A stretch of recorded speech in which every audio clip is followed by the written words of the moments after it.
Palavra da Verdade, a exposição bíblica com Hernandes Dias Lopes. Convido você para abrir sua Bíblia comigo na segunda carta do apóstolo Paulo aos Coríntios, no capítulo 5. Nós leremos do versículo 1 ao versículo 10. Segunda carta de Paulo aos Coríntios, capítulo 5, versos de 1 a 10. Peço que você mantenha sua Bíblia aberta e, se possível, acompanhe comigo a exposição desta passagem. Paulo diz assim: sabemos que se a nossa casa terrestre deste tabernáculo se desfizer, temos da parte de Deus um edifício, casa não feita por mãos, eterna nos céus. E por isso neste tabernáculo gememos, aspirando por sermos revestidos da nossa habitação celestial. Se todavia formos encontrados vestidos e não nus, pois na verdade, os que estamos neste tabernáculo gememos angustiados, não por querermos ser despidos, mas revestidos, para que o mortal seja absorvido pela vida. Ora, foi o próprio Deus quem nos preparou para isto, outorgando-nos o penhor do Espírito. Temos, portanto, sempre bom ânimo, sabendo que, enquanto no corpo estamos ausentes do Senhor, visto que andamos por fé e não pelo que vemos. Entretanto, estamos em plena confiança, preferindo deixar o corpo e habitar com o Senhor. É por isso que também nos esforçamos, quer presentes, quer ausentes, para lhe sermos agradáveis. Porque importa que todos nós compareçamos perante o tribunal de Cristo, para que cada um receba segundo o bem ou o mal que tiver feito por meio do corpo. Amém. Eu quero pensar com você sobre o seguinte tema: preparado para viver e para morrer. Preparado para viver e para morrer. O apóstolo Paulo, nesta carta aos Coríntios, a sua segunda carta, que é a sua carta mais pessoal, é a sua carta mais autobiográfica, é a sua carta mais concentrada em consolo, é a sua carta em que ele expõe de maneira mais franca e aberta o seu coração. Ele vai tratar desta matéria, da nossa esperança cristã. E nos 3 versos que antecedem a passagem que nós lemos, ele vai fazer alguns contrastes. Aliás, 3 contrastes profundos, radicais. Primeiro, versículo 16, ele fala de um corpo fraco e de um espírito renovado. Segundo, no verso 17, ele fala de um presente doloroso e de um futuro glorioso. Terceiro, no versículo 18, ele fala de coisas visíveis, temporais, e de coisas invisíveis, que são eternas. Desta maneira, o apóstolo Paulo está preparando o terreno para introduzir o assunto que nós lemos agora, mostrando qual é a perspectiva do cristão sobre o seu corpo, sobre a sua alma, sobre o que significa morrer, sobre o que significa vida eterna, sobre o que representa esta confiança para a nossa jornada diária, e preparando os seus leitores, você e a mim inclusive, para este grande momento de prestação de contas diante do tribunal de Cristo. Em face disto, chama sua atenção para 7 lições nesta passagem. A primeira delas é uma certeza inequívoca, conforme está escrito no verso 1. Sabemos, ele começa assim: Não é aqui a linguagem da conjectura hipotética. É aqui a linguagem da certeza experimental. Sabemos. E sabemos o quê? Se a nossa casa terrestre deste tabernáculo se desfizer. Ele está falando aqui do nosso corpo, que é uma casa terrestre, que é um tabernáculo frágil, que é uma tenda vulnerável. Se desfizer, ou seja, se nós chegarmos à experiência da morte, e esse tabernáculo, e essa casa terrestre, e essa tenda frágil se desfizer, não acaba tudo aí. A morte não é o fim. A morte não tem a última palavra. O túmulo gelado não é o nosso último endereço. Se esta casa terrestre se desfizer, diz ele, temos da parte de Deus um edifício, casa não feita por mãos, eterna nos céus. Chama a sua atenção que a ideia aqui não é de que você vai morar em mansões no céu. Que se você mandar para lá material, você vai morar numa grande mansão. Paulo está fazendo aqui um contraste entre o corpo físico, corruptível, mortal, fraco, sujeito a todas as intempéries desta vida, com o corpo de glória que nós teremos, que é uma casa permanente, que é uma verdadeira mansão em relação a esta tenda frágil e rota que é o nosso corpo físico. Paulo está mostrando aqui a esperança cristã. Paulo está mostrando aqui que se há um corpo físico, e é esse que temos agora, que fica cansado, que envelhece, que é surrado pela enfermidade, que fica enrugado e caquético, que tomba pela enfermidade e desce à sepultura.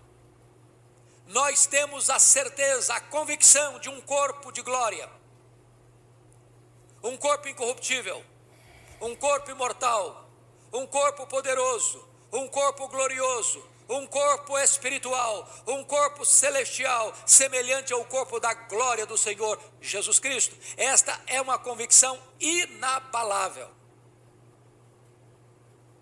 Segundo lugar, Paulo fala sobre um gemido profundo. Olha comigo o verso 2. E por isso neste tabernáculo gememos, aspirando por sermos revestidos da nossa habitação celestial. Paulo está vivendo aqui a tensão entre o já e o ainda não. Ele está vivendo a tensão entre a caminhada terrena e a glória celestial. Ele está vivendo aqui o drama de, nesse tabernáculo, no corpo físico, material, frágil, corruptível, nós enfrentamos muitas lutas, dores, enfermidades, dissabores, tristezas, angústias, dramas, luto. De todo lado nós somos fuzilados por circunstâncias adversas. E ele diz, enquanto estamos aqui nesse tabernáculo, nós gememos. É uma sinfonia de gemidos. É a natureza que geme. Somos nós que gememos. É o Espírito Santo que habita em nós que geme, intercedendo por nós. Mas nós gememos, não de desespero, não de incertezas, não de temores, mas gememos aspirando por sermos revestidos da nossa habitação celestial, ou seja, recebendo um corpo de glória semelhante ao corpo da glória do Senhor Jesus Cristo. É o mesmo que Paulo escreveu aos Filipenses, quando ele diz, para mim o viver é Cristo e o morrer é lucro. Porque para mim morrer é partir para estar com Cristo, o que é incomparavelmente melhor. É essa a convicção do cristão. Ele não tem medo da morte. Ele não se apavora com a morte. ele na verdade aspira o revestimento de um corpo de glória. Ainda que este corpo de glória precise suceder à morte física deste corpo terrestre, desta tenda frágil, desta casa terrestre. Terceira verdade que Paulo vai descrever para nós é uma aspiração gloriosa. Veja comigo os versos 2b ao verso 4.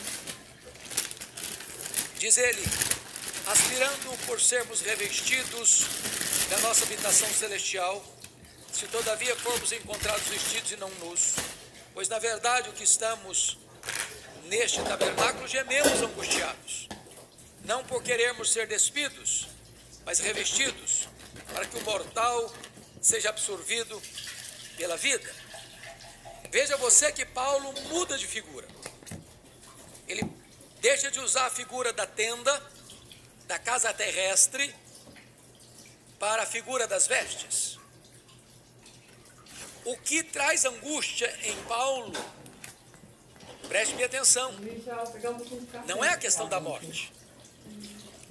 Ele não está pensando aqui na morte e na ressurreição. Ele está pensando aqui numa outra realidade espiritual, que é a transformação. Você bem sabe que quando Jesus voltar, duas coisas vão acontecer, segundo Paulo escreveu aos Tessalonicenses. A primeira coisa que vai acontecer é que os mortos ressuscitarão. E como ele está falando para a igreja, ele diz: os mortos em Cristo ressuscitarão primeiro. Depois, nós, os que ficarmos, seremos transformados e arrebatados para encontrar o Senhor Jesus nos ares, e assim nós estaremos para sempre com o Senhor. A grande aspiração aqui é exatamente passar por esta experiência da transformação. Imagine você, Jesus voltando agora. Nós não enfrentamos a morte, mas esse corpo não pode suportar a glória de Deus, diz Paulo em 1 Coríntios 15. Carne e sangue não herdam o reino de Deus. Então antes, nós deveremos ser transformados e arrebatados para encontrar o Senhor Jesus nos ares. E exatamente esta gloriosa esperança é que Paulo está nutrindo e está instilando no coração daqueles crentes. O que Paulo está mostrando é a glória deste corpo, que será glorificado se aqueles que já partiram e nos antecederam ressuscitarão primeiro, não estarão em prejuízo. Mas se Jesus voltar e estivermos ainda vivos, nós seremos transformados. Nós receberemos um corpo de glória. Nós receberemos um corpo incorruptível, que não vai ficar jamais cansado, envelhecido, enrugado e caquético. Um corpo que não vai ter defeito físico. Um corpo que nunca vai brigar de forma nenhuma, nem com o espelho, nem com a balança. Um corpo que vai ser pleno, maduro, completo, perfeito, como o corpo da glória do Senhor Jesus Cristo. Esta é a grande aspiração do apóstolo Paulo. Ele está preparado para morrer, ele está preparado para viver, porque para ele morrer é lucro, para ele viver é Cristo, para ele morrer é partir para estar com Cristo, o que é incomparavelmente melhor. Mas há uma quarta verdade nesse texto que eu quero trazer à sua memória, que é um penhor seguro. Olha comigo o verso 5. Ora, foi o próprio Deus quem nos preparou para isso, outorgando-nos o penhor do Espírito. Preparou para quê? Para glorificação. Para sermos não só arrebatados, mas antes disso transformados. Para estarmos para sempre com Ele. E qual é a garantia de que Deus vai completar esta obra que começou a fazer? Qual é a garantia de que esta salvação que foi planejada na eternidade, foi executada na história, consumar-se-á na segunda vinda de Cristo? Qual é a certeza que você tem de que isso não é apenas um conceito teológico, mas uma realidade inegável. Paulo garante, Paulo afirma categórica e insofismavelmente que isso é um fato, porque Deus já nos deu o penhor, Deus já nos deu garantia, Deus já nos deu o anel de noivado, Deus já nos deu o seu Espírito, e o seu Espírito que habita em nós é a garantia absoluta de que nós teremos um corpo de glória semelhante ao corpo da glória do Senhor Jesus Cristo. Não há dúvida, não há incertezas, não há temores, há sim uma verdade e uma convicção absolutamente inabalável. Mas notem comigo, por gentileza, em quinto lugar, quinta verdade que esse texto nos apresenta, que é uma confiança plena. Olha o versos, por gentileza, de 6 a 8. Temos, portanto, sempre bom ânimo, sabendo que enquanto no corpo estamos ausentes do Senhor, visto que andamos por fé e não pelo que vemos. Entretanto, estamos em plena confiança, preferindo deixar o corpo e habitar com o Senhor. Paulo diz no verso 6, temos, portanto, sempre bom ânimo. Não é porque as coisas estavam tranquilas, serenas e calmas para ele. Quando ele escreve essa carta, ele diz no capítulo 1, que ele estava enfrentando lutas maiores do que suas forças. Tribulações acima da medida que ele poderia suportar, além das suas forças, a ponto de desesperar-se da própria vida. Ele diz que enfrentou feras em Éfeso. Ele estava sendo atribulado, ele estava sendo angustiado, ele estava sendo esmagado pelas circunstâncias. Ele escreveu essa carta no meio de lágrimas.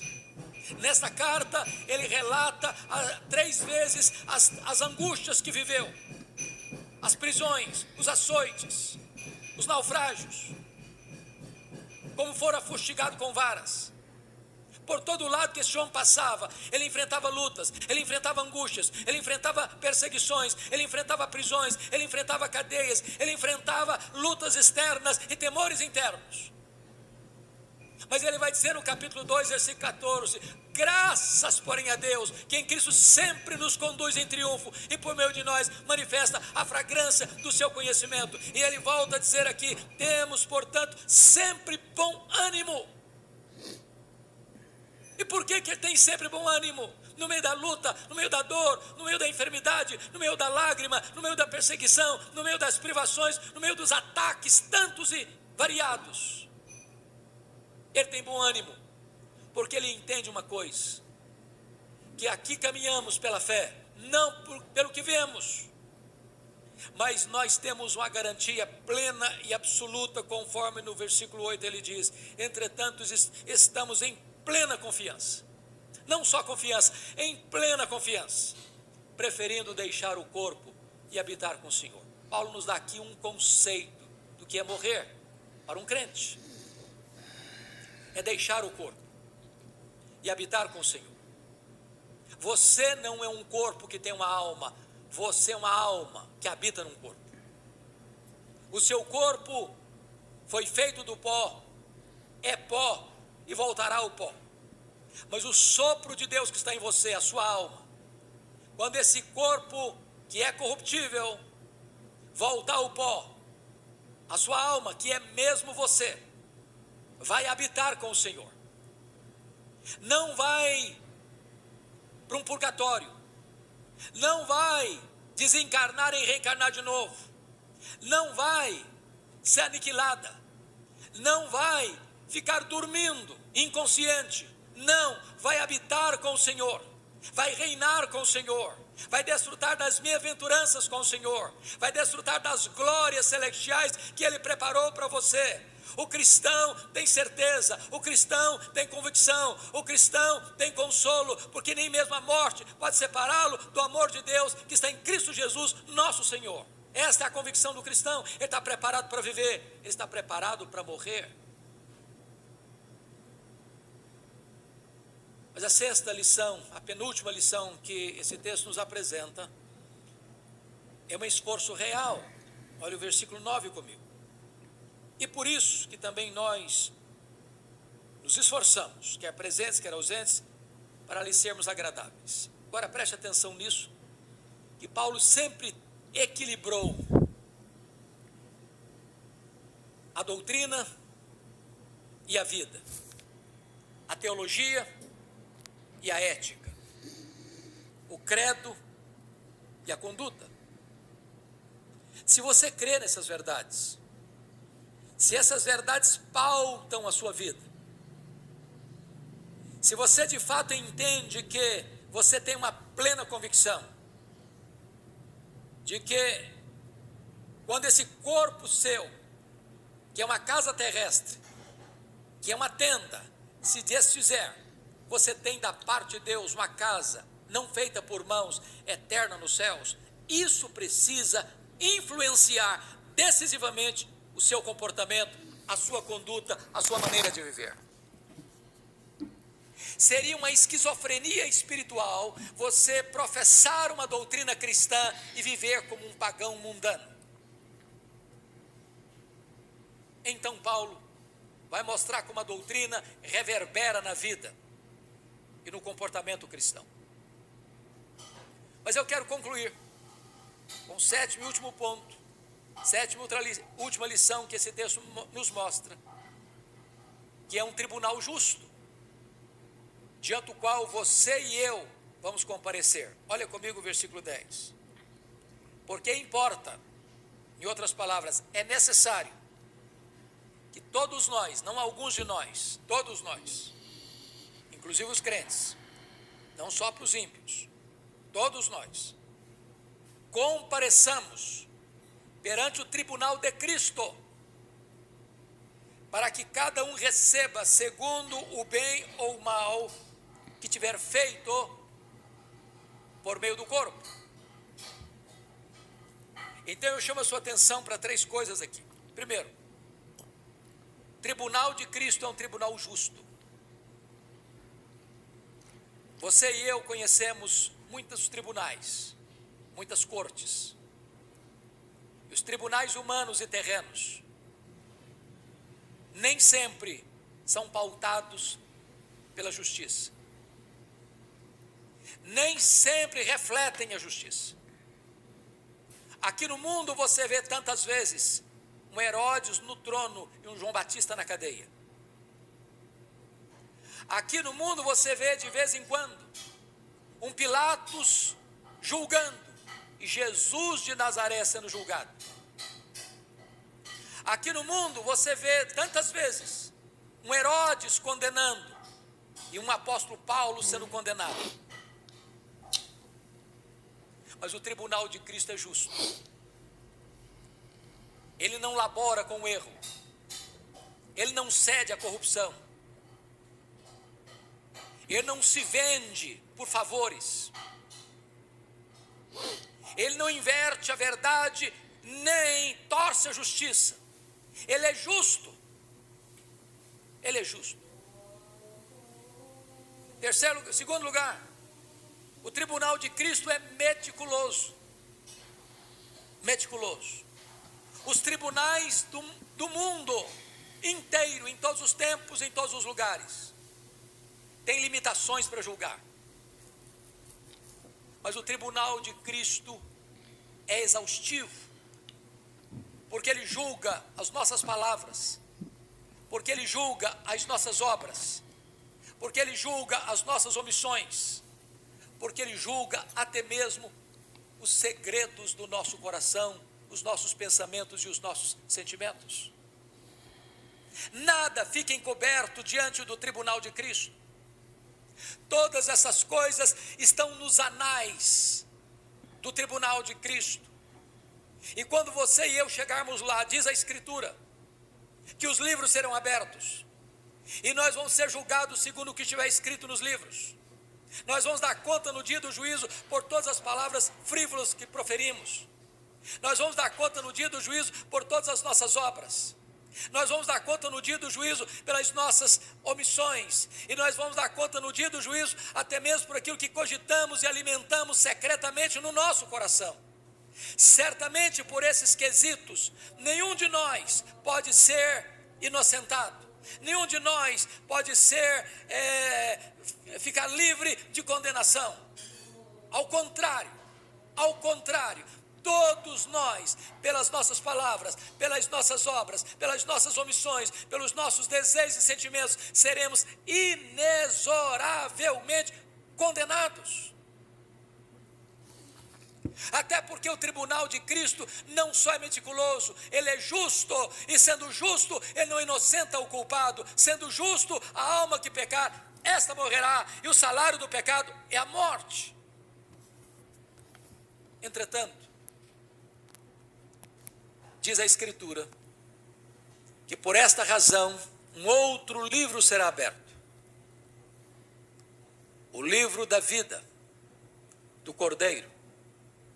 E diz a Bíblia, que se alguém não tiver o seu nome escrito no livro da vida, esse será lançado no lago de fogo, onde haverá choro e ranger de dentes. Entretanto, se o seu nome estiver no livro da vida, você entrará na posse da bem-aventurança eterna e ouvirá do reto juiz: vinde, benditos de meu Pai, entrai na posse do reino, que vos está preparado desde a fundação do mundo. O tribunal de Cristo, ele é retribuidor. Se você está em Cristo, se você reconheceu Jesus como seu Salvador e Senhor, e você foi justificado, não pesa mais sobre você qualquer condenação. Se você foi justificado, toda a justiça de Cristo está depositada e creditada em sua conta. Não há mais qualquer penalidade sobre a sua vida. Você está quites com a lei de Deus e com a justiça de Deus, e nenhuma condenação mais haverá sobre a sua vida. E você desfrutará da vida eterna. Ainda mais, aquilo que você fez em nome de Cristo, quer seja em palavras, quer seja em ação, para a glória de Cristo, você ainda receberá galardões. Entretanto, se você manteve-se rebelde a Cristo, tapando os ouvidos da sua consciência à voz de Deus, se você, ouvindo a voz de Deus, rejeitou a palavra de Deus e foi recalcitrante contra os aguilhões, o que lhe resta é uma horrível expectativa de juízo. Suas obras só trarão graus na sua condenação e nenhuma esperança. Mas hoje é o dia que você precisa se preparar para ter um encontro com Cristo. Agora você pode se render aos pés de Cristo e reconhecê-lo como seu Salvador e Senhor. E você então ter plena confiança de que quando aquele dia chegar, você estará lá não como um réu diante de um juiz, mas como um filho diante do Redentor, que vai acolhê-lo, que vai recebê-lo, que vai introduzi-lo na glória eterna. Eu quero orar com você, colocar a sua vida nas mãos de Deus. E quem sabe agora mesmo você possa tomar a decisão mais importante da sua vida: estar preparado para viver, estar preparado para morrer. Deus amado, eu te peço que tu apliques a tua palavra ao coração de todos aqueles que estão nos acompanhando. E que o teu Espírito produza nestes corações arrependimento para a vida. E aqueles que já são teus, que tu produzas nestes corações consolo, alegria e refrigério espiritual. Ó Deus, oramos para que haja salvação nesta hora, para a glória do teu nome, para testemunho da tua graça salvadora neste mundo. Bendito é o teu nome, porque nós temos convicções inabaláveis, e à luz da tua palavra, podemos estar preparados, tanto para viver, quanto para morrer, porque para nós morrer é deixar o corpo e habitar com o Senhor Jesus. Louvado seja o teu nome, em nome de Jesus. Amém.